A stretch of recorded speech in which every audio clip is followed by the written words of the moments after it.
رسول اللہ صلی اللہ علیہ وآلہ وسلم نزول قرآن کے وقت بہت سختی محسوس فرمایا کرتے تھے، اور اس کی علامتوں میں سے ایک یہ تھی کہ یاد کرنے کے لیے آپ اپنے ہونٹوں کو ہلاتے تھے۔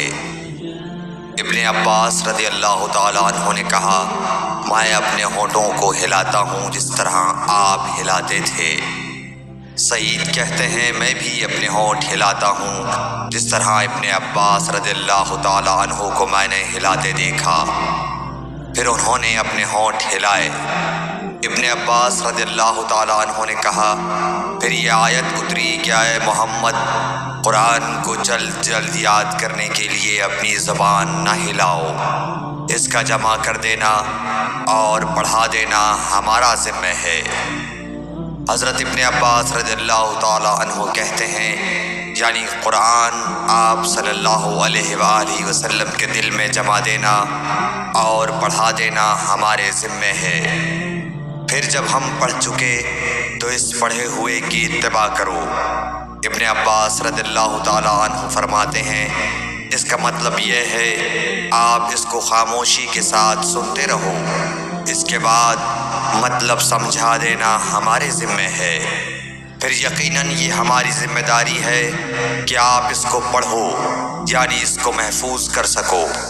چنانچہ اس کے بعد جب آپ کے پاس حضرت جبرائیل علیہ السلام وحی لے کر آتے تو آپ توجہ سے سنتے۔ جب وہ چلے جاتے تو رسول اللہ صلی اللہ علیہ وسلم اس وحی کو اس طرح پڑھتے جس طرح حضرت جبرائیل علیہ السلام نے اسے پڑھا تھا۔ صحیح بخاری حدیث نمبر 5۔ رسول اللہ صلی اللہ علیہ وآلہ وسلم سب لوگوں سے زیادہ جواد سخی تھے، اور رمضان میں دوسرے اوقات کے مقابلے میں جب جبرائیل علیہ السلام آپ صلی اللہ علیہ وآلہ وسلم سے ملتے بہت ہی زیادہ جود و کرم فرماتے۔ جبرائیل علیہ السلام رمضان کی ہر رات میں آپ صلی اللہ علیہ وآلہ وسلم سے ملاقات کرتے اور آپ کے ساتھ قرآن کا دورہ کرتے۔